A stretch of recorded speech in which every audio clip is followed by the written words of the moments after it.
Ready? Can you hear me now? Testing? I'm on 2. There we go.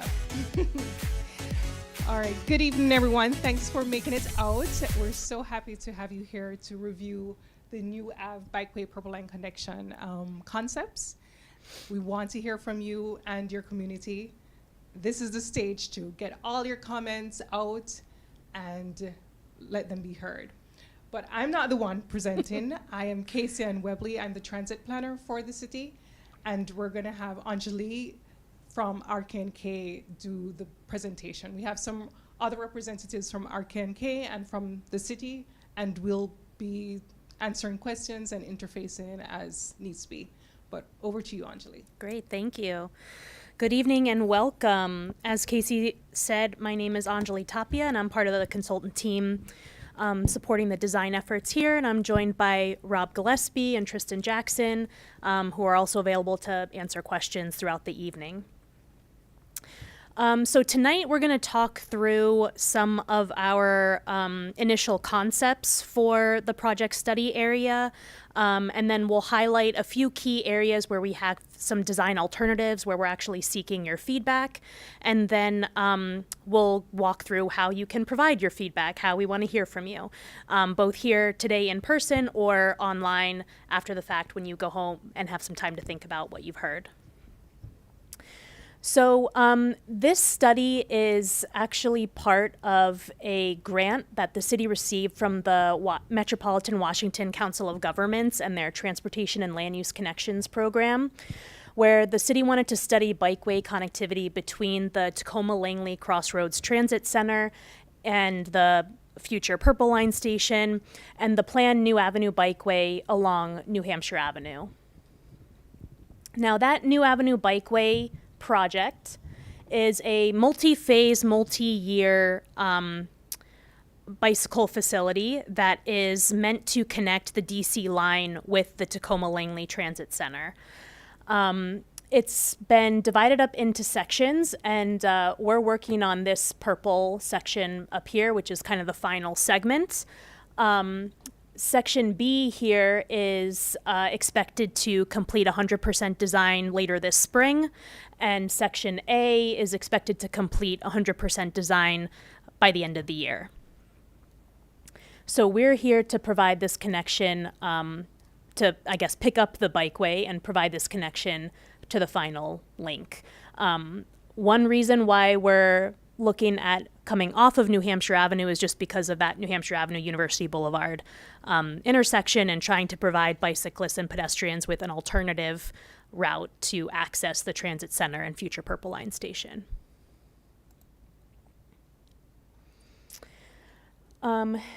Looking at what is our study area. So we start at the intersection of Ann Street and University Boulevard, and this is where we would connect along the sidewalk and future crossings to the Purple Line station, which will be center running in this location, and then the transit center on the opposite side. So starting from this Ann Street and University Boulevard intersection, coming down through the neighborhoods and connecting to the New Hampshire Avenue corridor by way of Holton Lane. We have some major design considerations to factor in on this project, one of which is just traffic calming and traffic diversion. We've heard anecdotally from the community that there's high vehicle volumes, high vehicle speeds, and just kind of unsafe driver behavior as people cut through the neighborhood. And that's only been exacerbated by the Purple Line construction. So that's definitely something that we're considering as we look at design alternatives. And I should have mentioned back up here in our part of this project is looking at this Ann Street and University Boulevard intersection. There is consideration for closing access to Ann Street from University Boulevard, which is basically what is happening currently when the Crossroads Farmers Market is in operation once a week for 7 months out of the year. So looking at making that condition more permanent with the opportunity to have more public space amenity and even some programmable space. So that's, up for consideration in this project. Other design considerations are the farmers market and how it operates. It seems to be a well-loved community amenity and frequently visited. And so when it's in operation, as I mentioned, that Ann Street University Boulevard access is closed. And north of Hammond Avenue, Ann Street is closed to vehicles. And there are farmers market vendors in the street on both sides, as well as on both sides of the sidewalk on the east side of the street, which is what you're looking at here in the photo. And so it seems like the width of the grass on either side of the sidewalk is the perfect width to accommodate a farmers market vendor. So we're definitely keeping that under consideration for our design alternatives, and we don't want to disrupt that operation of the farmers market. As we look at existing conditions in the project study area, pedestrian level of comfort and bicycle level of traffic stress are two metrics that we use in the industry to evaluate the quality of the pedestrian facility or bicycle facility. So first, looking at pedestrian level of comfort, this metric is mostly based on the physical characteristics of the roadway, like the posted vehicle speed, the number of travel lanes, whether or not there's a landscape buffer for the sidewalk, any kind of separation between vehicles and pedestrians. And ideally, we want to have a somewhat comfortable or very comfortable environment, which in this case would be a green or a blue street. So as you can see, what sticks out is Hammond Avenue in red, where there are currently no sidewalks. Outside of that, the study area is a pretty comfortable environment for pedestrians.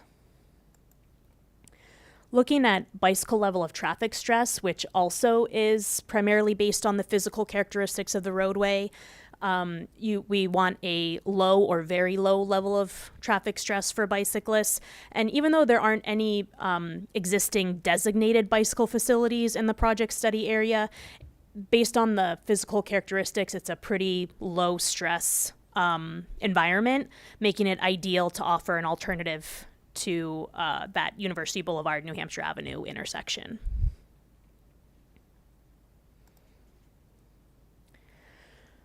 So from there, I'd like to walk through our design and the concepts that we're considering for the study area. I'll start up here at Ann Street. As I mentioned, we're looking at a couple of alternatives for this intersection and this kind of half block area, which I'll get into later in the presentation. But ultimately, looking at the conditions of Ann Street and the needs of the farmers market, we're proposing to add shared lane markings in the roadway, which would alert people to bicyclists sharing the travel lane. And this allows us to maintain the on-street parking in this area and kind of suit the needs of the farmers market as well. We are looking at the opportunity to widen the sidewalk to even an 8-foot or 10-foot sidewalk or shared use path south of Hammond Avenue.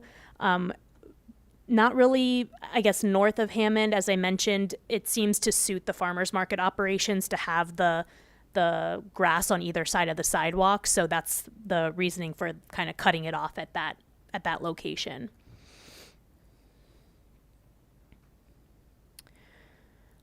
So as I mentioned, none of the design alternatives that we're considering impact the operations of the farmers market. We expect it to continue at its current frequency and pace.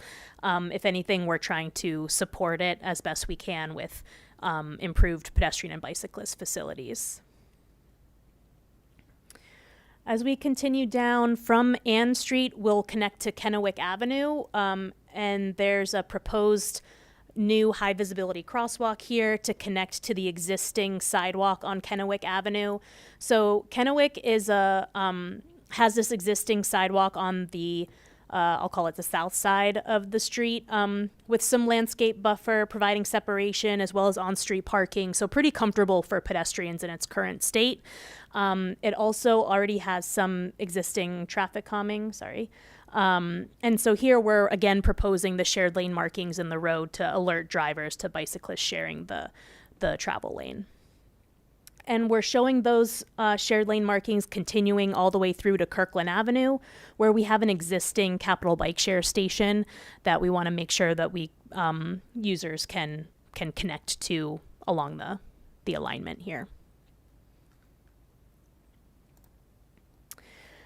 Getting to Hammond Avenue, in this section, it's a one-way northbound street, and it's pretty wide. And in this area, it has on-street parking on both sides of the street. And we've heard kind of anecdotally that drivers can often come and turn right here, kind of traveling the wrong way down the street, just not really realizing that it's one way. Even though there is signage, but it can be it's not visibly noticeable that it's a one-way street in this area. So we're proposing some pavement marking improvements, maybe even some flex posts to kind of tighten up the intersection, help to make it a little bit more visible that it's a one-way street, and that you shouldn't enter here. And then along Hammond Avenue, we're proposing this two-way separated bicycle facility on the east side of the street, and in addition to a 5-foot sidewalk in the existing right-of-way. This would maintain the current curb alignment and would remove parking on this side of the street, where in this area there's no residences. It backs up to an office building, and there's significant right-of-way on this side of the street that's available. Traveling down Hammond Avenue, we have also proposed some pavement marking and flex post improvements to try to tighten up the intersection. The idea being that this would be kind of quick build, easily implementable, trying to provide some traffic calming as well, because we've heard of drivers just kind of speeding around these intersections, and it can be pretty unsafe. So looking to provide some narrowing of the travel lane as best we can here on both sides. And ultimately as we continue south of Jackson, Hammond is two-way, so you do have to kind of consider that alignment of the vehicles as we're designing. On this side, one thing I'll get into a little bit later is we are looking at the opportunity for a pocket park or parklet here.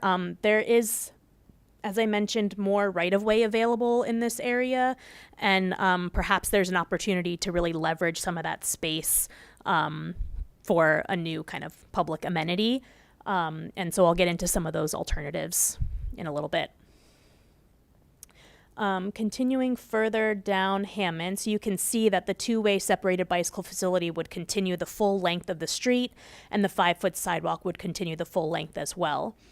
Down at the Holton Lane intersection, we're proposing again some pavement marking and flex posts to tighten up the intersection and provide some traffic calming, help to reduce vehicle speeds. This Holton Lane is downhill in this direction in this area, providing this new high visibility crosswalk that would connect the proposed sidewalk with the existing sidewalk on Holton Lane, and connect all the way up to New Hampshire Avenue. And then this final connection for bicyclists, we're proposing shared lane markings on Holton Lane, which is a pretty calm street with on-street parking on either side, and would provide that connection to the two-way bicycle facility in the service lane here on New Hampshire Avenue. Bicyclists essentially would use this crosswalk to come out of the cycle track onto Holton Lane, and or could somewhat easily make this connection traveling eastbound on Holton Lane and connecting to southbound on New Hampshire Avenue. So that provides kind of a brief overview of the full concepts that we're considering in the study area. From there, I'd like to get into some of the design alternatives, specifically at Ann Street. So as I mentioned, there is consideration for closing off access at University Boulevard. And so this provides a number of different options for how to use the space. In this concept, we're showing how we could close off access and actually provide some more ornamental planting to really make it visible that it's closed. And then even potentially some plaza area for that could act as a stage area or as additional seating. It does seem like, at least with the farmers market, there's regularly music performances, and this is an opportunity to kind of expand and build upon that community amenity. Perhaps even outside of the farmers market, there could be events hosted. In the street itself, it could serve as a gathering or event space. There's opportunity for additional tree planting. This is showing just as a place of reference. This line here is the space from here to the fence, or it's a brick wall to the shopping center. This space, we're maintaining that same amount of space. We're not narrowing that, et cetera, just to provide a reference. On this side of the street, we do realize that there are 2 driveways. So access would be allowed for those 2 driveways, but in this section of Ann Street, but would be closed for other vehicle access. And it's worth noting that these 2 properties do have secondary points of access, either on Hammond Avenue or on University Boulevard. So that's also kind of one of the drivers or considerations for this could be feasible and possible. And that would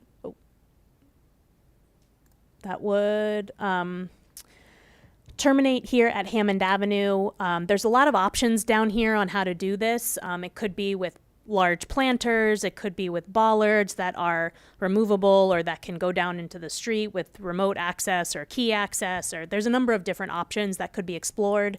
Even raising the streetscape in this section so that it's level with the sidewalk would also offer more kind of event space opportunity. So those are options that can be explored further down in subsequent design phases, but just trying to give an idea of what could be possible here. The other option, which maintains access from University Boulevard, extends the curb just slightly at the corner here in alignment with the Purple Line plans. That kind of provides maybe shortening this pedestrian crossing distance. And then maybe an opportunity for additional tree plantings in the right-of-way. Again, widening the sidewalk a little bit, as much as 10 feet if in places. So just a slight narrowing of the street in this option in alignment with the Purple Line plans, but maintaining that access from University Boulevard. So kind of an apples to apples comparison there.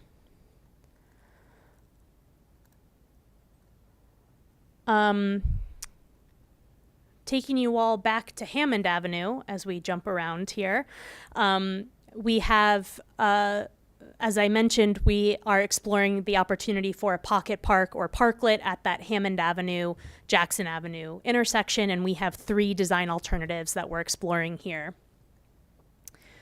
Option 1 is kind of the least invasive of the options. It maintains the existing curb alignment. It adds that 5-foot sidewalk basically behind the existing curb, and then still provides about 10 feet between the sidewalk and the right-of-way line to have a little bit of plaza space and a little bit of green space and a little bit of bench seating. And maintains a consistent alignment of sidewalk and separated bikeway. It also results in still a fairly wide travel lane, no impacts to parking on the west side of the street. And as a result of being the least invasive option, it is the lowest cost option. Continuing on to option 2.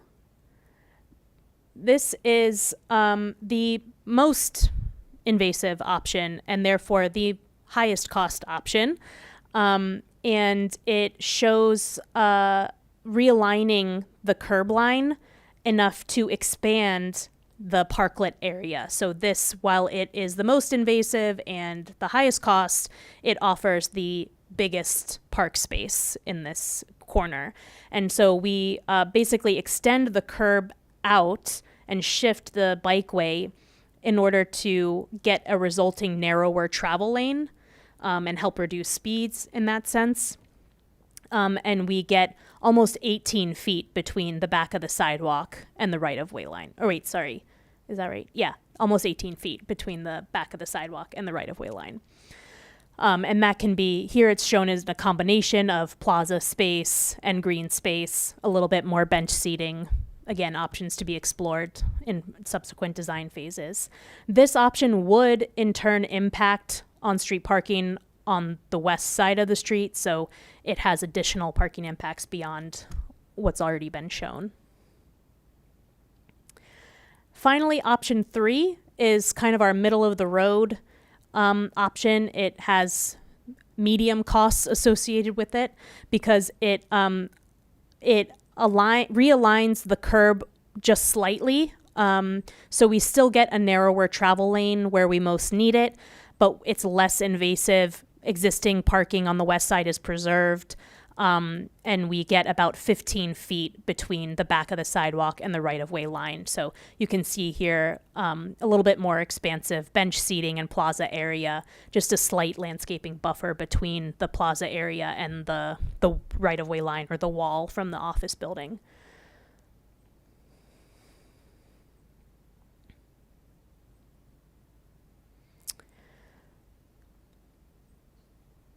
So those are our proposed concepts and design alternatives. We would love to hear from you tonight or over the course of the next 10 days while the comment period is open. And you can provide your feedback either in person here tonight using sticky notes on our roll plots, kind of writing down what you see or questions, comments, what you like, what you don't like. You can also provide your comments from home using the survey and comment map, where we're asking a series of questions on which concepts you favor, both at Ann Street and at the Pocket Park, asking for any information or feedback you'd like to convey to the project team, just general comments and feedback. If you'd like to continue to receive project updates, you can provide your email address. We also have a comment map, so if there are other features that you would like us to pay attention to, or you want to note some safety concern or traffic concern that you think is relevant to the project, there's a comment map here where you can click on new feature, and then you get this symbol here where you can add a dot, add your comments, and then click create, and that will effectively document your comment on the map so that we have a visual point of where you're trying to provide your feedback.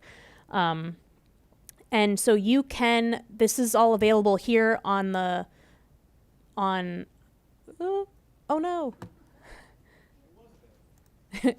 Luckily we have it here. This is the project website accessed. I guess this is the project overview on the city's website, and where all of this presentation is available. You click on New Avenue Purple Line Connection Study.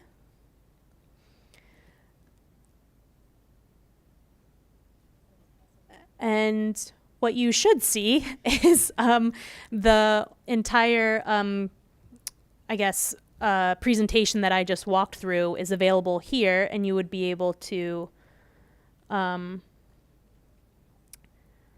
navigate to that survey and comment map tab. Maybe I will refresh.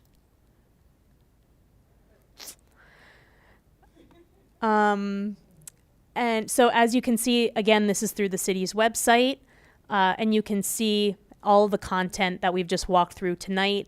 As you navigate to the right here, you'll see that survey and comment map tab pop up, and there are the links here to the survey. Scrolling down, there's a link to the comment map. We would love to hear from you, and this will remain open until April 18th, so the next 10 days roughly. And we look forward to keeping you updated as the project progresses. Thank you all for coming. I'm happy to take some questions in the meantime, and then offer an opportunity to walk around and provide feedback. Yeah. Thank you so much. A question is, what is the rough timeline of when this might be done in relation to the rough timeline of when the Purple Line station would open? Do we think this would be done before, or about the same time, or after? That's a good question. Yeah. So right now, this is just conceptual planning. We've not done designs as yet.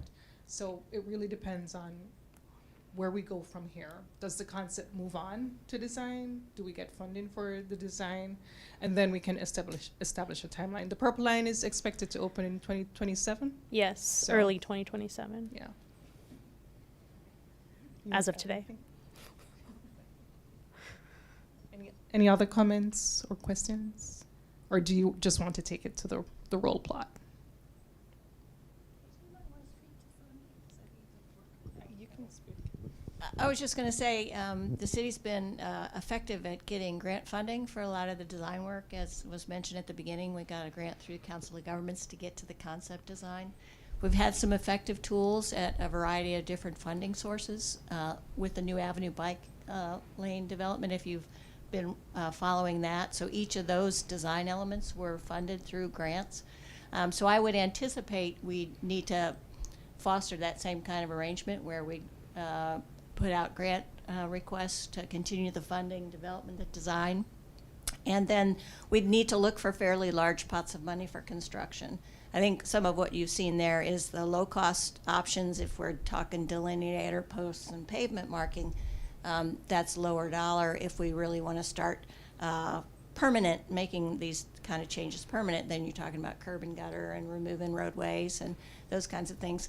So, you know, our crystal ball is foggy at best, but I think it's good to keep in mind that this will need significant funding outside the city's normal budget, and that we have been successful with grants, but that may change, and so that could alter the time frame as well.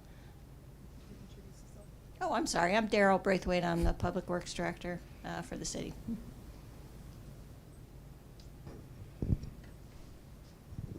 Thank you.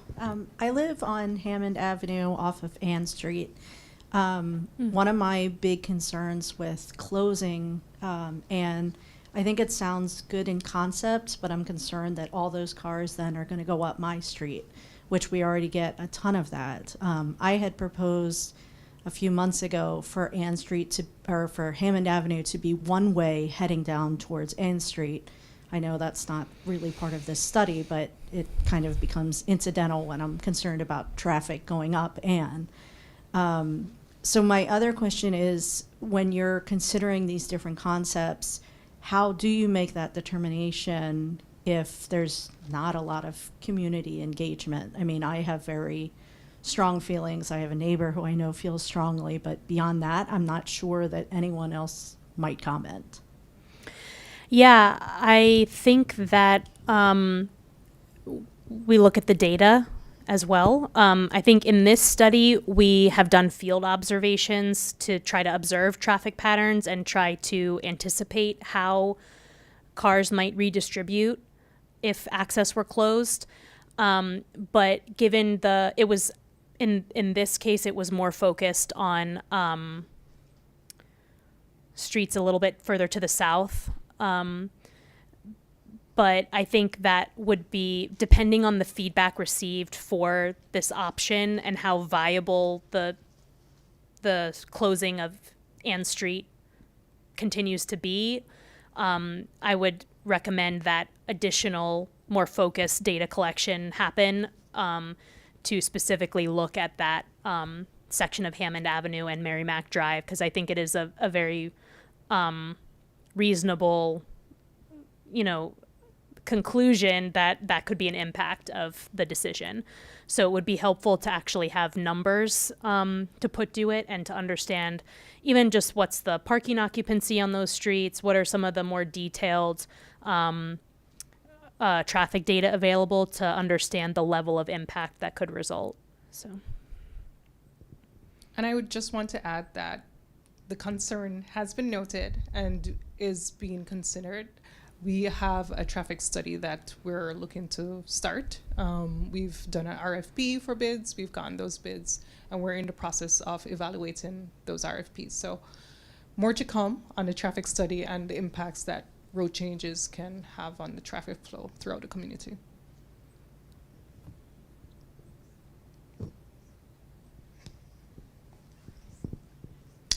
First question, I guess, points to data. I mean, are we expecting a lot more bike usage going towards or using this corridor? I'm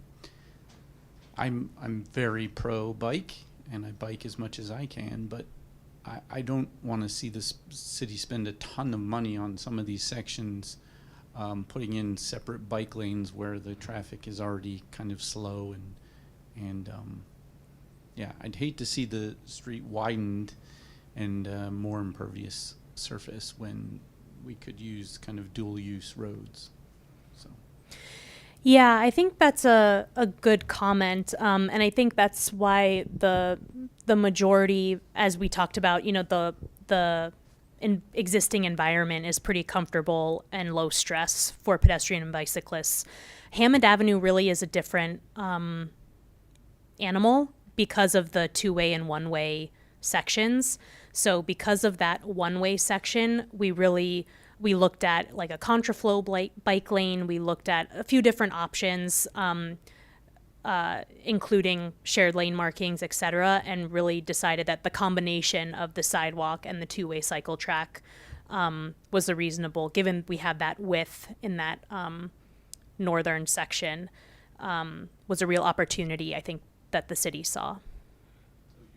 So you'd be building out into the street rather than into the park.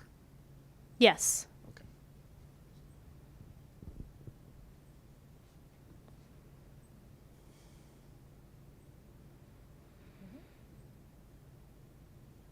All right. Well, thank you so much for your questions and your feedback.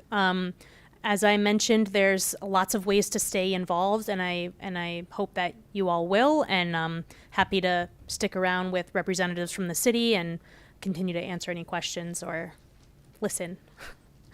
Thank you all for coming. Thank you, Anjali.